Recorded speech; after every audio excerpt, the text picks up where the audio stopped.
All right. Hey, thank you for tuning in to episode 2 of State of the Hack. Check the previous episodes for a little bit of background on the show and what we're trying to do here, and a little bit more background on us.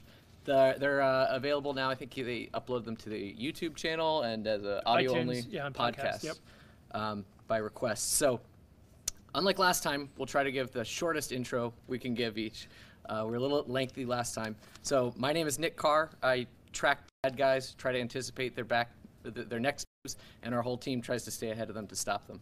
And my name's Christopher Glyer, and I work with our engineering teams trying to bring the kind of mindset and ethos of an incident responder and help make better tools so that Nick's team and others can better track bad guys.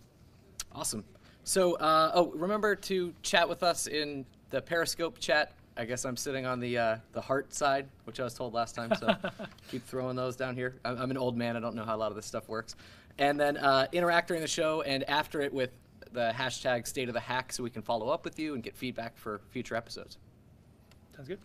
All right, so in honor of our esteemed colleague, Daniel Bohannon, last time we had beer, and this time we have a nice pour-over roast from Daniel Bohannon that was from Ethiopian. He'll tell us all about when he comes on. All right, so first we're going to start with an activity roundup from the front lines. So we teased and talked about some of this that we were responding to on the last episode.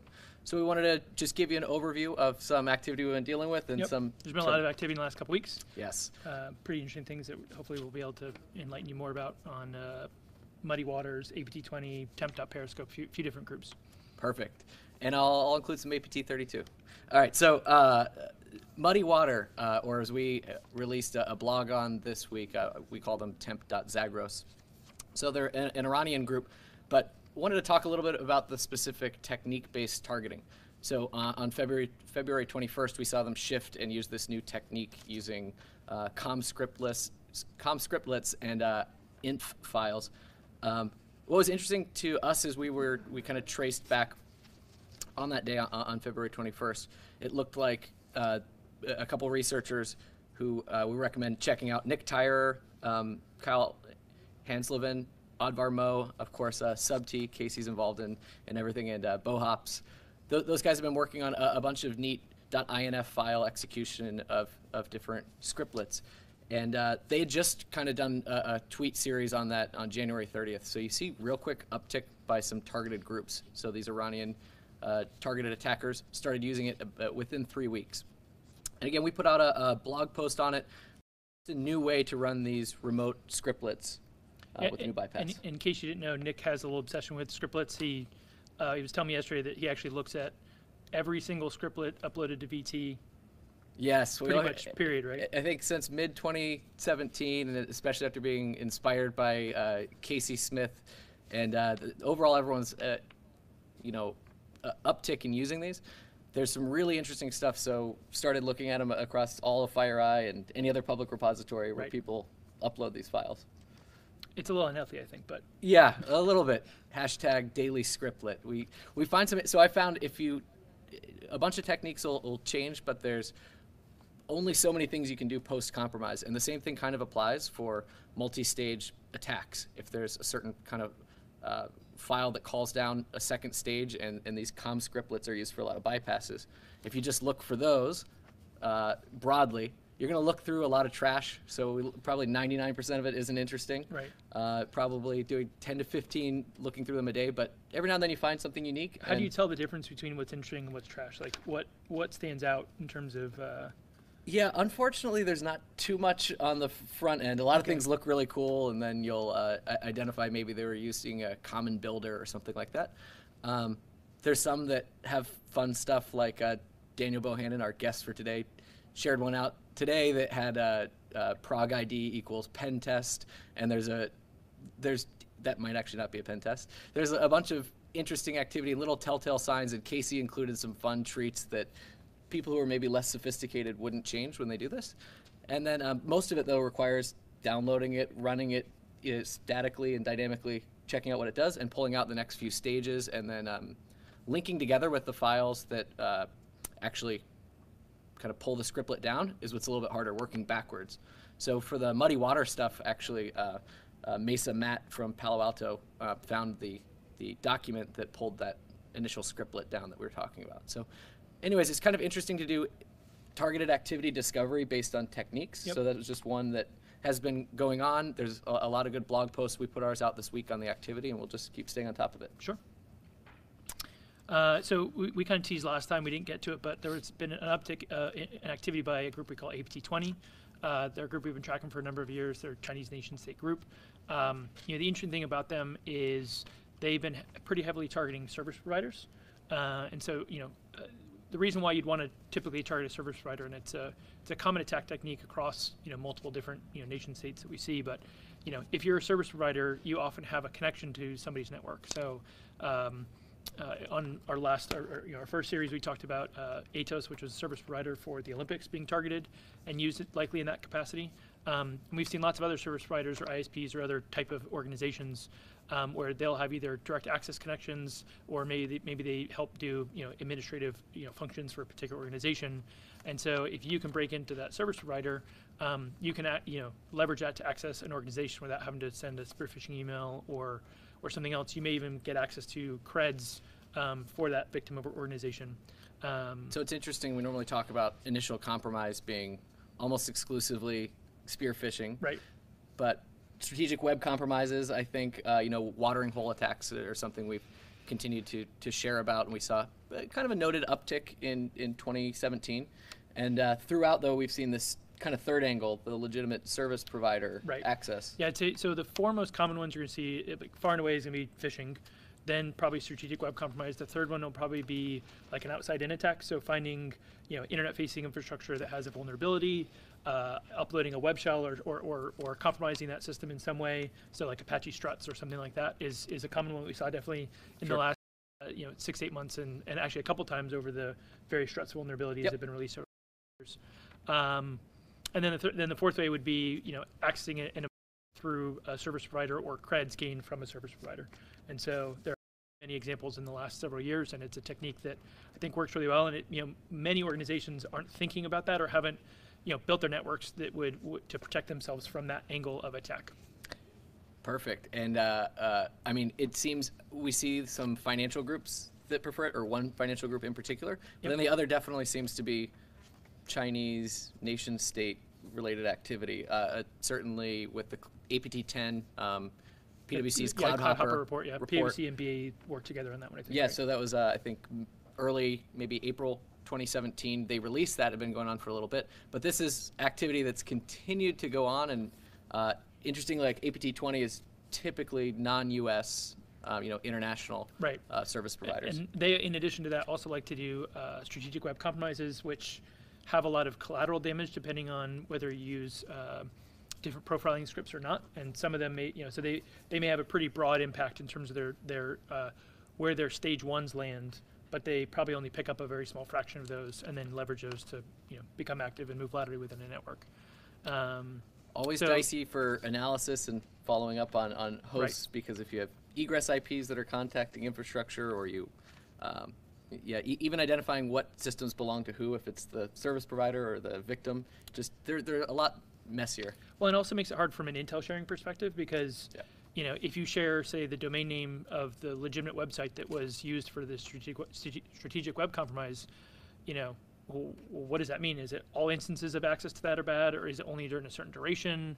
And so that's one of the challenges sometimes when sharing IPs or domains. If you don't have the context that goes along with it, you may just assume that it's always bad when the bulk of it's not bad, and just in that one little tiny instance it was. So a couple of things about APT20: they like to use scheduled tasks to run things on remote hosts. We talked about strategic web compromises, use of Metasploit. A bunch of tunnelers. I was they really shocked like in the most recent campaigns was just multi-operating system tunnelers of every kind. We saw a bunch of new ones that they dropped in use. Just that's what we used to see a lot on non-Windows systems in general, was either like a weaponized, like a Trojanized replaced binary, a web shell, or tunnelers. But this APT20 was very tunneler heavy throughout. Yeah, absolutely. So speaking of scheduled tasks, that's a decent APT32 transition. We'll talk a little bit That's about the only thing that appears on disk when APT32 conducts their activity. It's what they use for persistence, so it survives reboot. Everything else is injected dynamically into memory. So that hasn't changed. We shared that mid of last year. You know, if it works, might as well stick with it. So APT32 is back in business. I suppose they always have been with their targeting profile, but they just continue to, they've proven out their successful model of switching over to public attack frameworks like Cobalt Strike, which they really prefer to use, and then kind of veiling their development and improvement of different backdoors. So they use Cobalt Strike for early stage compromises, and they'll swap them out for new backdoors. So anyways, over the last couple of weeks, we've seen some new backdoors that APT32 has been using. And I've been impressed to see how much they've changed and been rewritten entirely. ESET put out a great blog post about the one backdoor that uses some DNS, long DNS A records, and communicates over raw TCP, but it uses, I think, just RC4 and compression as well. So it's always difficult as a responder to deal with unique RC4, encryption for custom binary protocols. It just makes it a little bit challenging, less fun. So luckily we're all over attackers in other ways, but this has been interesting to see. They also have a new ICMP backdoor, so we hope to share that with you soon. And one of the things they do, though, it's interesting. I wanted to talk about the techniques we're seeing. This technique is they're using for a lot of their backdoors is DLL sideloading, DLL hijacking. So actually, I just wanted to get your breakdown of that old technique, sideloading versus search order hijacking. Right. So they're easy to get confused. As I just did. Right. Yeah. So search order hijacking is a technique. We actually don't see it super often. We see sideloading fairly commonly, but search order hijacking is not as common. But you're taking advantage of the Windows search order so that when an executable runs DLL, there's an order, and you don't specify the full path to it. There's an order in which the operating system basically searches for that. And so if you can get a DLL placed in a location that would get run first before the legitimate one, you can get your code to load. So, a great example of that is, every time Explorer loads, which is in C Windows, it tries to, run something called ntshrew.dll. If you put that in the C Windows directory with Explorer, it'll launch that one instead of the legitimate one in System32. And then DLL sideloading is you're basically dropping a legitimate executable to disk, usually that's signed by Symantec or somebody else, and it's perfectly legitimate. And then you put a DLL in the same directory that would normally get loaded by that, because the search order is you check the, is it a known DLL, is it in your current running directory, and then is it in Windows and then System32. So DLL sideloading, you're going to see a dropping of a legitimate executable, and then that's going to run the malicious DLL that'll be in the same directory, and it can be in whatever path you want to put it in. Perfect. So I think we got it. Hijacking contains both, and we have sideloading, and then search order hijacking. So search order hijacking, you're not dropping the executable and not typically moving. Right. Yeah, perfect. I think that was like an interview question I had with you when I interviewed a long time and failed it like I did just a few minutes ago. So so just to wrap up their activity for now until we share a little bit. Their APT32 continues to be a prolific, fast-moving group. They continue the gov on gov love mainly. That's fairly appropriate to say. And then they've been kind of resuming their uptick in targeting private corporations, international corporations again. So that's been interesting to see. After we posted and shared, we saw that decrease a little bit. Yep. So seeing things turn around globally has been interesting over the past few weeks. We've been very busy. I'm sure people in the industry have been busy. And then last but not least, there's been an uptick in activity recently from a group that we call TEMP.Periscope. We're working on a blog. It was up till midnight last night trying to help get a lot of the content together for that, and we'll hopefully go live with that in the next 24 hours with a lot more details. So outside of the recent activity that we'll share, I know you responded to these guys a long time ago. Yeah, so my first experience with them was memorable for a couple of reasons. One, this was back in 2014. I did an investigation at an organization, and we found them, and there were a couple notable things from them. They used Heartbleed to break into the organization. So in this, we saw a couple different Chinese nation state groups use Heartbleed primarily against like Juniper SSL VPN concentrators. It was vulnerable to Heartbleed, so what a bad guy could do is they could use Heartbleed to basically pull from memory a session token of a user who is legitimately accessing the VPN, and then access the VPN as that user. So even if you had two-factor authentication enabled for any user to get in, you could then just hijack their session and ride along it and effectively become them. So how many days after Heartbleed was dropped? This particular group was probably like a week or two later. Okay. Some of the other ones we saw were like the next day. So we probably did, as an organization, 5 to 7 investigations that where we found out after the fact that Heartbleed was how they got in. Most of them were kind of within a 2 or 3 days after, and this one was probably 2 weeks after was when we kind of traced it all back. The other thing that was interesting about these guys was it was our first time that we ever found a WMI event filter in consumer use for persistence, which is a pretty amazing technique. I mean, it's much more common now and much more known about, but at the time, we saw this random .mof file on disk. I was working with Devin Kerr, I think, on this one, and we had no idea what it was. We, used Google and tried to figure it out, and had to kind of stumble our way through because there weren't really, although it's been in every OS since like 2000, I think. Yep. It's not really well documented, and people don't really know how to use it. So we had to get smart real quick and do a lot of investigation and research, and that spawned a bunch of white papers by folks like Matt Graber and Devin and some folks on the Flare team, talks at Black Hat, and then on future investigations, we found actually within that year we found other groups that were using the same techniques. You can say APT-29? Yeah, APT-29. Like within 6 months of that, we found 29 was using the exact same techniques for persistence. So super hard to find at the time. Now we've gotten much better from a tooling perspective, and so and it's much more well known. So yeah, and not seeing nearly as much of it as we would have thought. So correct me if I'm wrong. We're still looking for it. I expected to see a lot more commodity groups using things like that. So we search for it as a persistence mechanism. More and more people do. We've been looking since 2014, and I think for a little while we saw, soon after the 29 usage, within a few months, we saw old Poison Ivy with WMI persistence, and occasionally we see different interesting things, but not nearly as much as I would have thought. Still the exception, not the rule. As it's fileless. These are supposed to be quotes, but the coffee is in the way. All right, cool. So moving on to the next topic. So I want to talk about password resets. So when we notify these organizations, or we work with these organizations, I think one of the things that comes up is identifying where we are at in the compromise. One of the things that we always like to do is scope and understand the incident, understand where we're at in the attacker life cycle and all of that. So I think around when we just were working with notifying a number of organizations, you kind of did a few polls to get, because we were seeing people handle this notification and password resets. Handling password resets it's a really tough. There's no like one size fits all answer.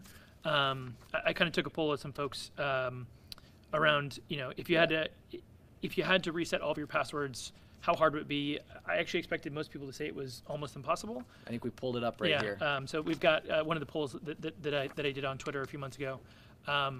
I got way more responses saying it was hard but doable, and I expected it would be really no chance in Hades. But yeah, I'm a bit of a cynic. He actually saw what I voted for when I pulled it up for the screenshot, and I thought, no way. Just based on my experience, I thought I was on the side of where everyone else would say. Yeah, maybe the groups or the organizations that I've worked with are not as prepared for that, but most companies, when you tell them, hey, we need you to reset every Windows password, including all your service accounts, chaos ensues, and they tell you there's no way that's possible. Go ahead. So password resets, it's a really tough strategy or to have a kind of a one-size-fits-all strategy. What I would say is, from a preparation perspective, it's important for companies to assume that you're going to be competent and make sure that when the time comes, kind of have you kind of like a DR. Make sure that you can actually execute on that, and you have a plan or a strategy for passwords. Do you lock the accounts and force people to change them? Do you change it for them? How do you communicate that? You collected a little more data too on accounts, right? I don't know if you're able to pull that up, Jenny. There was a second poll that I conducted about different strategies that people have If you can get it early in the life cycle, you should immediately play whack-a-mole. But the vast majority of people thought that once you've if an attacker's moving laterally and they got admin creds, most people their general take was to change all AD passwords. Most organizations I see may do like a domain admin password reset and then selective or maybe privileged account, so domain admin, enterprise admin, backup operator, etc. And then would only do like an enterprise-wide one if, say, their domain controllers have been compromised. Cool. One of the things about the thread that was kind of neat to see was different people who know way more than me about Active Directory. People like Sean Metcalf chimed in on the thread and actually provided a few tools and scripts and best practices that make it easier to do. Of course, we mentioned last time we do a lot of remediation planning and attacker eviction events, so we hope in future episodes or in other ways at the company we can highlight some of what those guys do and give more practical, up-to-date remediation guidance. But that's a cool thread. Hopefully you keep doing those polls.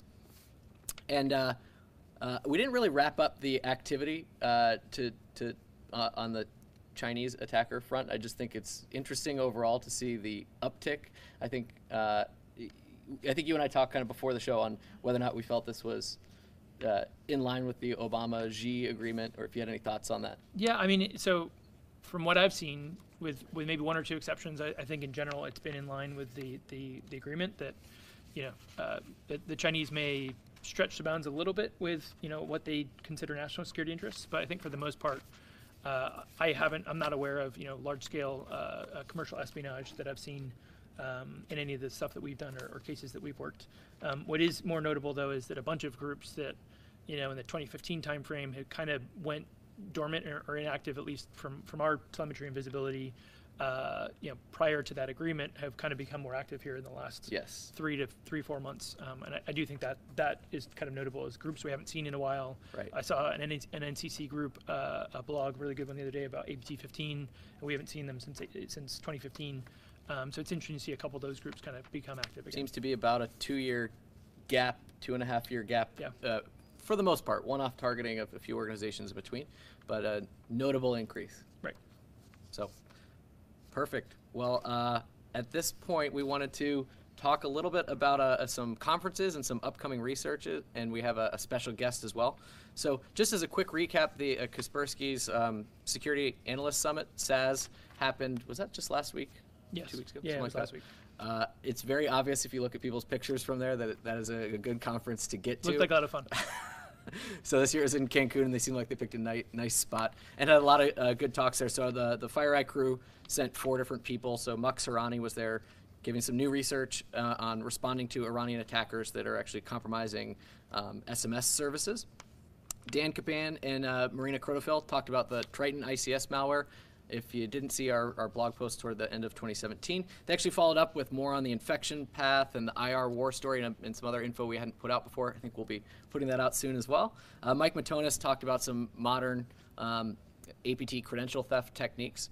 And Keen Shang from our team talked about what he found with running an 18-month IoT botnet. So some cool stuff. Also coming up in a month or two, Ben Withnell, who works with us, will be presenting at Walmart's SparkCon on some interesting stuff. So, but notably today, we wanted to talk about Black Hat Asia 2018. It's going on in Singapore this next week. What day is it? That's bad. So there we go. Yeah. So we both need to sleep a little bit more. So Daniel Bohannon will be speaking on March 23rd. So we want to welcome him to come chat with us for a few. People were asking, can you guys get Daniel to come on and chat with you on the show? And, well, he works on our team, so. And Nick's my boss, so I kind of have to. And he shares a desk with Clyer, so. Right. There we go. That's how we got him. Yep. Nice. So we just wanted you to, so you're speaking on March 23rd on the command line obfuscation techniques. Mm-hmm. Thanks. We want to get into a little bit of background. But first, background on the coffee. What are we drinking here? I just finished mine. Yep, so I have my cup here, so cheers, first of all. Cheers to good coffee. Today we're drinking some Ethiopian Yirgacheffe. Batdorf and Bronson's the roaster, one of my favorites. And of course, made in a Chemex, one of my favorite brewing apparatuses fun fact, was invented by an American chemist in 1942 and has been in the Museum of Art in New York City since 1958. So pretty impressive, stands the test of time. Yes. So we get, it's a little bit noisy, but it's kind of nice because you know when Debo's making coffee. Daily, you know, hand brewed, pour over. It's keeps us all going. Yep, it's a little announcement, and but Debo's always, he's got that serving others mindset and always hooks it up in the office. So yeah, just hoping you give us just a little bit of background on how long you've been here, what you did before, and what you focus on, and then what led you to the research. Yeah, so I was in IT operational and security role for 5 years. Been here for 3 years now. The first 2 years were as an incident response consultant on Nick's team, and then about 7 or 8 months ago coming over to the applied research position, also on Nick's team, so he can't seem to get rid of me. But yeah, as you said earlier, basically, trying to identify attacker techniques and make sure that we have detections in place, and also researching new ideas, new things we've never seen before, and building detections for those things so that when we start to see them being adopted, that we're ahead of the game there. Which is basically what all my obfuscation obsession and research has kind of been. What led you down the path of starting to look into obfuscation in the first place? Yeah, so I guess it was 2 years ago. So I've been a huge PowerShell fan, even in my operational days. Just a bit. Understatement of the century here. Yes, but maybe some would say to a fault, but I definitely appreciate PowerShell in a lot of different ways. And so sharing a cube with Glire, when I came here, I started to see how attackers were using PowerShell maliciously. And so I was curious, well, how are we detecting this specifically in real time? And so I kind of tried to say, okay, can I actually make this PowerShell command work as expected, download this and execute this payload, but it bypassed our detection. And so I'd find a thing that bypassed it, then I would send it over to Glire and turn around and say, hey, can we add this to this alert? And it happened for 2 or 3 weeks, and finally he said, why don't I just give you your own trigger, and you can just do this on your own. And then that turned into obsessive research for probably 6, 7, 8 months, and then led to the Invoke obfuscation research, talk, and tool. And then from that point forward, it's just been kind of pushing the bounds of what can this language do, and then what things, even if we've never seen it before, how can we make sure we can detect it? Because someone out there is probably a bit smarter and has already thought about this and has taken these steps, and we want to be ready before we get blindsided by it. And so the DOSfuscation research I was presenting at Black Hat next week is kind of in the same vein. So it's been interesting to see certain groups, notably like Fin7, Fin8, APT32, kind of start to sprinkle some interesting bits of obfuscation in different places to bypass more rigid detections. So last June, we saw Fin7 just pull out this insanely cool string substitution capability and native to command.exe, and that just it completely blew my mind that you could do this with command.exe. And from that day, I basically decided I think there's more here that I should research. And so for the past 8.5 months, that's pretty much been my obsession and my focus on kind of expanding what's possible with command.exe. I'm searching back through all of our sources, through public sources, to see are any of these techniques already being used. And a few of them have been, but the vast majority we've never seen used in the wild. And so it's really just been a challenge to say, can we detect this thing that's possible, though we've never seen it? And then can we share it with the community so other defenders can immediately benefit from all this research and be able to kind of build and test and tune their own detections without having to spend the 1,000+ hours that I did on all this. Is there a correlation that you see between the sophistication of attacker and them using obfuscation? No, there's a lot of bad attackers that use obfuscation. Well, now. Well, yeah, now there are, I suppose. To me, it's not necessarily how much obfuscation, it's how tasteful is the obfuscation. Because when you go all out obfuscation, then you've immediately created this huge signal. You don't necessarily have to determine what is the intent here. It's just there's a whole lot of obfuscation, and in most cases, that's really suspicious in and of itself. But people who actually have really tasteful obfuscation and only obfuscate 1 or 2 pieces, and you can kind of drill down and see, wow, they were actually targeting detections like this, and actually were thinking about what they were obfuscating and to what extent. So those are the kinds of things that impress me the most, which again is kind of why I fanboy over Fin7, because they just have really tasteful and creative obfuscation that I don't really see anyone else doing.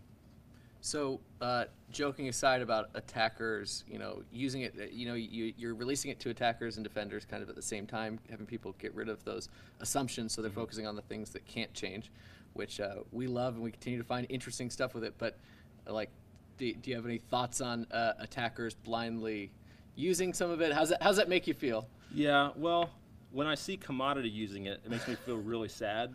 Because I used to be really excited when I saw my PowerShell obfuscation being used, because it was it was something that perhaps we wouldn't have detected as easily before, but it's easy to detect at this point for us since we've been doing it for so long.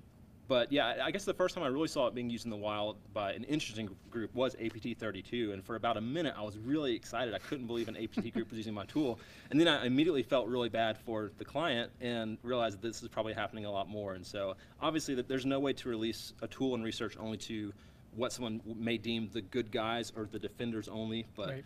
So it definitely is kind of a balance, and you have to accept the responsibility for what you're releasing and doing it in a way that makes sense. So that's why I've always tried to posture all my research as very defensive in nature, and try to provide defenders as much as many resources as possible to make use of that knowledge. And I think with the obfuscation research and the tooling that I'll be releasing next week, it really is geared for defenders to be able to use it right out of the box, like 10 times more so than anything else I've ever released. So I've put in a lot of extra months on work on that front, and I really think that hopefully defenders will see the value in that, and they'll be able to use it as quickly as, unfortunately, offensive people will be able to use it. Well, we've always talked about what we do is we try to shape attacker behavior into where you can detect them. And so this is a very real way of doing that.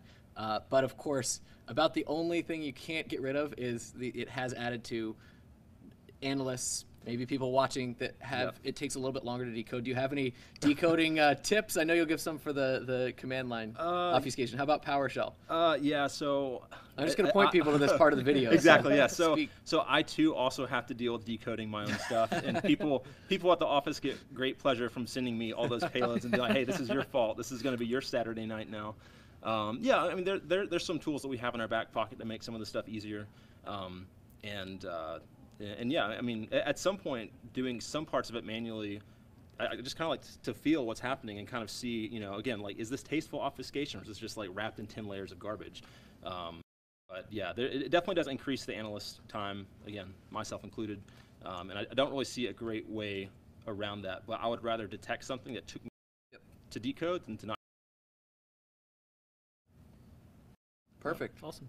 Well, that's for us. I think we wanted to give you a heads up if you that FireEye posted some internships, I think, within the last couple of days. Yep. So those are live on the careers page. So if you want to work with these guys, our team's got 2 spots, and you can come bother Glyer as well. FireEye cares a lot about the internship program, and it's a pretty cool program. So if you know people or are interested, I think like over the last month there was the my weird path to InfoSec, like a bunch of people were tweeting about it and sharing it. So it doesn't always have to be weird. We have this internship. It's a great opportunity, no matter kind of what your background is. So we encourage people to join. And speaking of join, you could join us next month. We'll be doing it live from RSA. We'll be at the conference, so we'll be doing it live from the conference floor. And then if you want to meet up with us, we'll be in San Francisco for the week. So hit us up online or on Twitter or whatever, and we can meet up. And we'll see you next month. Thanks.